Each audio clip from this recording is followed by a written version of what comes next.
Guys எல்லாருக்கும் வணக்கம். So welcome to my channel. என்ன பார்க்க போறோம் அப்படின்னா வந்துட்டு தர்ஷன் தியாகராஜ் நடிச்சிருந்த அதான் பிக் பாஸ்ல இருந்து இருந்தாரு. ஸோ அவர் நடிச்சிருந்த வந்துட்டு சரண்டர் அப்படிங்கிற படத்தை தெரிவு பண்ண போறோம்.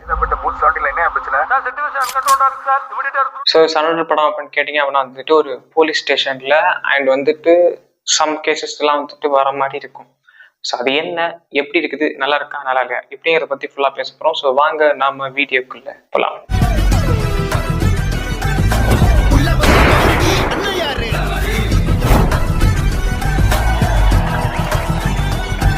ஃபர்ஸ்ட் இந்த படத்தை பத்தி கேட்டோம் அப்படின்னா வந்துட்டு லால், தர்ஷன் தியாகராஜ், நிஷ்காந்த் அண்ணன், அப்புறம் வந்துட்டு மன்சூர் அலிகான் சார் இவங்க எல்லாம் நடிச்சிருக்காங்க. ஸோ இதுல வந்துட்டு மன்சூர் அலிகான் சார் வந்துட்டு ஒரு ஸ்பெஷல் அப்பியரன்ஸ் மாதிரி தான், பார்ட் ஆஃப் த ஸ்டோரி. என்ன அப்படின்னா வந்துட்டு ஒரு சினிமா செலிபிரிட்டி மாதிரி தான் வருவாரு. அண்ட் லால் அப்புறம் வந்துட்டு இன்னொரு நிறைய பேர் இருக்காங்க. ஸோ இவங்களால போலீஸ் அண்ட் வந்துட்டு சுஜித் குமார் அப்படிங்கிற ஒருத்தர் இருக்காரு. ஸோ அவர் வந்துட்டு வில்லன். இப்படி இருக்கிற ஒரு கேட்டகரியில வந்துட்டு இந்த ஒரு படத்துல நம்முடைய சார் இருக்காரு லைக் இன்ஸ்பெக்டர். ஸோ அவர் வந்துட்டு ஒரு ட்ரெயினியா நடிச்சிருக்காரு. லைக் வந்துட்டு இப்பதான் ஒரு ட்ரெயினியா வந்திருக்காரு. ஸோ அவருக்கு வந்து எதுவுமே தெரியாது, பட் அவருக்கு கத்துக் கொடுக்கணும் அந்த மாதிரி நடிச்சிருக்காங்க. இந்த படம் வந்துட்டு சரண்டர் அப்படிங்கிற பேரை வச்சுட்டு இந்த படத்தை வந்து காமிச்சிருக்காங்க. உண்மையிலே நல்லா இருக்குது. நீ யூனிஃபார்ம் போட்டேன்னு ஒரு 3 மாசம் இருக்குமா, 20 வருஷம் சர்வீஸ். ஸோ நான் வந்துட்டு ரிவ்யூஸ் எல்லாம் பார்த்தேன். ஸோ அந்த ரிவ்யூஸ் எல்லாம் சொல்லியிருந்தாங்க one of the thriller film அப்படிலாம் சொல்லியிருந்தாங்க. அந்த அளவுக்கு எல்லாம் ஒன்றும் கிடையாது, பட் நார்மலான ஒரு படம்.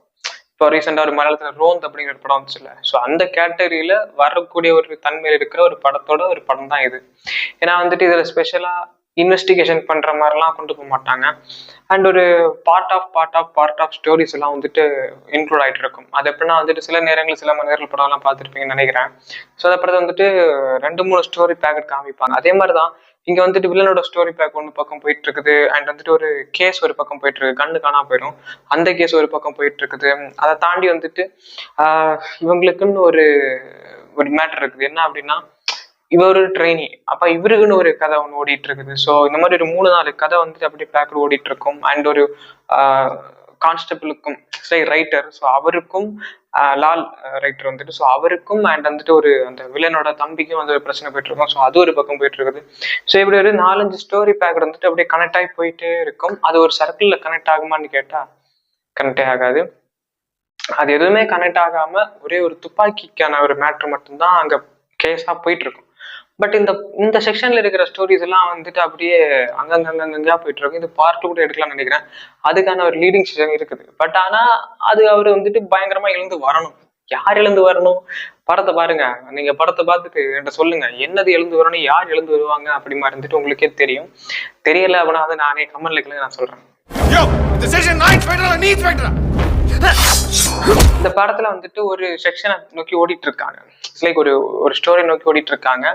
ஏன்னா வந்துட்டு நம்ம ரைட்டர் அவர்கிட்ட தான் வந்துட்டு இந்த பொறுப்பு எல்லாம் இருக்குது. லைக் வந்துட்டு இந்த கன்னை பாத்துக்கிறது, இந்த இன்வெஸ்டிகேஷன்ல வந்துட்டு ப்ரூஃப் எல்லாம் பாதுகாப்புல ஒரு லாக்கர் செக்ஷன் மாதிரி ஒன்று வச்சிருக்காங்க. ஸோ லாக்கர் செக்ஷன்ல இருக்கிற கன்னை காணும். அது எப்படி காணா போச்சு? அதை தேடி அலைகிறது தான். 4 நாளுக்குள்ள தேடி கண்டுபிடிக்கணும். அடுத்தால எலெக்ஷன், அப்ப அதை தேடி கண்டுபிடிக்கிறது தான் மேட்ரு. ஸோ அதை தேடி கண்டுபிடிக்க போகும்போது வந்துட்டு சில வில்லன்ஸ் எல்லாம் பிடிபடுவாங்க. ஒருத்தன் வந்துட்டு ஏதோ அரசியல்வாதி ஆகிறதுக்காக நிறைய பணப்புழக்கத்தை வந்து கொண்டு போயிருப்பாங்க. ஒரு பணம் காணா போயிருக்கும். ஸோ அதை தேடி ஒரு கதை படத்துக்கு என்னதான்டா கதை அப்படின்னா வந்துட்டு இப்ப நான் சொல்றது உங்களுக்கு சோ மச் ஆஃப் கன்ஃபியூஷன்ஸ்ல வந்து நீங்க இருக்கீங்க பாத்தீங்களா, உங்க மைண்ட் ஃபுல்லா கன்ஃபியூஷனா இருக்குல்ல. ஆனா அந்த படத்தை பார்க்கும்போது கன்ஃபியூஷன் இருக்காது. அதுதான் இந்த படம். ஓகே, இவ்வளவு கதை இருக்குது. வில்லன் சைட்ல வந்துட்டு ஒரு பணம் இருக்கும். ஸோ அந்த பணத்தை வந்துட்டு ஒருத்தர் தூக்கிட்டு போயிருப்பாரு. அது யாரு என்ன அப்படிங்கிறது அவ கண்டுபிடிச்சிட்டு இருப்பாங்க. போலீஸ் ஸ்டேஷன்ல ஒரு கன்னு காணா போயிருக்கும். அது எங்க என்ன அப்படின்னு இவங்க கண்டுபிடிச்சிட்டு இருப்பாங்க. ஒரு ரைட்டருக்கும் அண்ட் வந்துட்டு அந்த வில்லனோட தம்பிக்கும் ஒரு பிரச்சனை இருக்கும். அந்த சைட்ல ஒரு பிரச்சனை போயிட்டு இருக்கும். அதுக்கு தேடி கொண்டு போயிட்டு இருப்பாங்க.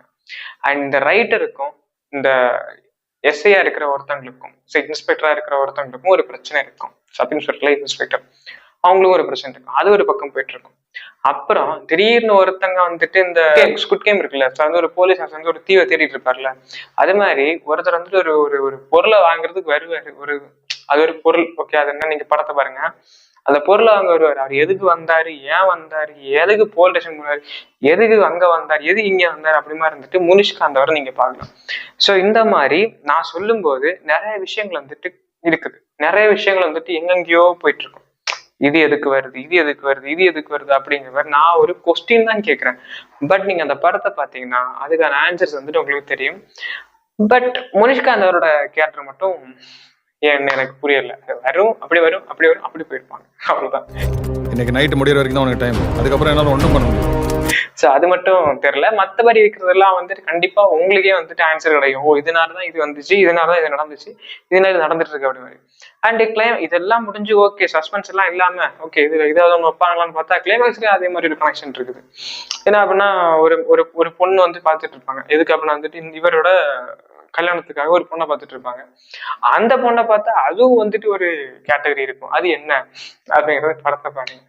ஏன் நான் படத்தை பாருன்னு சொல்றேன்னா வந்துட்டு ட்விஸ்டர்ஸ் எல்லாம் ரிவீல் பண்ணிட்டா படம் நல்லா இருக்காது. ஸோ அப்படிங்கிறதுக்காக நான் இதெல்லாம் படத்தை பாருங்கன்னு சொல்றேன். ஸோ தப்பா எடுத்துக்காம படத்தை பார்த்தீங்க அப்படின்னா வந்துட்டு உங்களுக்கு நிறைய விஷயங்கள் புரிய வாய்ப்பு இருக்கும் அண்ட் நிறைய விஷயங்கள் தெரிய வாய்ப்பு இருக்கும்.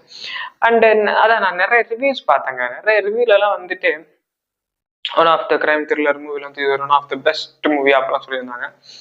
இது பெஸ்ட் தான், பட் ஆனா டிஃப்ரெண்ட் கான்செப்ட். ஓகே, ஸோ இது இது கூட எல்லாம் கம்பேர் பண்ண முடியாது. நான் சொன்ன மாதிரி ரோந்து படம் இருக்குல்ல, ஸோ அந்த ரோந்து படத்தை கூட கம்பேர் பண்ணலாம். ஏன்னா ரோந்து படத்துல வந்துட்டு இதே மாதிரிதான், சம்பந்தமே இல்லாம வந்துட்டு நைட் ரோந்து போயிட்டு இருக்கும்போது நிறைய பிரச்சனை வரும். அந்த பிரச்சனையெல்லாம் போயிட்டு இவங்க சால்வ் பண்ணிட்டு இருப்பாங்க. ஸோ அதே மாதிரிதான் இங்க வந்துட்டு பந்தோபஸ்து அது இது பிரச்சனை அப்படின்னு போயிட்டே இருக்கும். ஒரு பிரச்சனை தேடி அலைஞ்சிட்டு இருப்பாங்க. ஸோ அதுக்கு அதோட அடுத்த வெர்ஷன் இந்த படம்னு வச்சுக்கலாம். ஓகே, அந்த படம் சொல்ல வரல, அதோட அடுத்த வெர்ஷன், ரோந்து படத்தோட அடுத்த வெர்ஷன் தான் இது. இதுக்கு அடுத்த வெர்ஷன் வேறையும் இருக்குது. ஸோ அந்த மாதிரி இருந்து நிறைய படங்கள் வந்துருக்குது.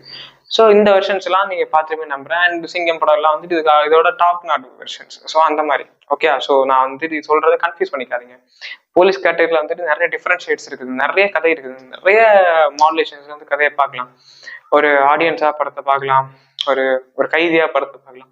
ஸோ நிறைய விஷயங்களை வந்து இந்த படத்தை வந்து நம்ம கொண்டு போகலாம். ஸோ இந்த படம் பார்க்கும்போது வந்துட்டு எனக்கு இந்த மாதிரி ஒரு கன்ஃபியூசிங்கான ஸ்டோரிஸ் இருந்துச்சு. அந்த கன்ஃபியூசிங்கான ஸ்டோரிஸ் வந்து சூப்பராக காமிச்சிருக்காங்க. அதை நீங்க எக்ஸ்பீரியன்ஸ் பண்ணணும் அப்படின்னா வந்துட்டு தியேட்டர் இந்த படத்தை போய் பார்த்து என்ஜாய் பண்ணுங்க. நவகிரகங்களும் நாலா பக்கம் நம்மளை தாக்குனா ஒத்தையா அந்த குழந்தையால என்னதான் பண்ண முடியும்? அண்ட் உங்களுக்கும் இந்த படம் கண்டிப்பா பிடிக்கல அப்படிலாம் சொல்ற அளவுக்கு எல்லாம் இந்த படம் கிடையாது. நல்லா தான் இருக்குது, சூப்பரா இருக்குது. ஸோ மறக்காம செக் பண்ணிட்டு கண்டிப்பா பாயிண்ட் ஆஃப் வந்துட்டு உங்களுக்கு என்ன பிடிச்சிருக்கு பிடிக்கல அப்படிங்கறது வந்து கமெண்ட் சொல்லுங்க. அண்ட் நம்ம சேனல் சப்ஸ்கிரைப் பண்ணுங்க, லைக் பண்ணுங்க, உங்க ஃப்ரெண்ட்ஸ்க்குலாம் ஷேர் பண்ணுங்க. நோட்டிஃபிகேஷன் பெல்ல ஆல் பண்ணி வச்சுக்கோங்க, அப்பதான் நான் போடுற வீடியோ கண்டிப்பா வரும். சப்ஸ்கிரைப் பண்றவங்க நிறைய பேர் அன்சப்ஸ்கிரைப் பண்றீங்க. ஸோ அன்சப்ஸ்கிரைப் பண்றதுக்கான காரணம் என்னன்னு சொல்லிட்டு போனீங்க அப்படின்னா வந்துட்டு நான் அடுத்த தடவை யாரும் அன்சப்ஸ்கிரைப் பண்ணாம இருக்கிற அளவுக்கு நான் எனக்கு திருத்திக்க வாய்ப்பு இருக்கும். ஸோ வாய்ப்பு கிடைக்கும். நீங்க அதுக்கு ஒரு வழி பண்ணணும். என்ன வந்துட்டு அன்சப்ஸ்கிரைப் பண்ண தோணுதா சொல்லிட்டு போ, எதுக்கு அன்சப்ஸ்கிரைப் பண்றேன்ட்டு. பாய்.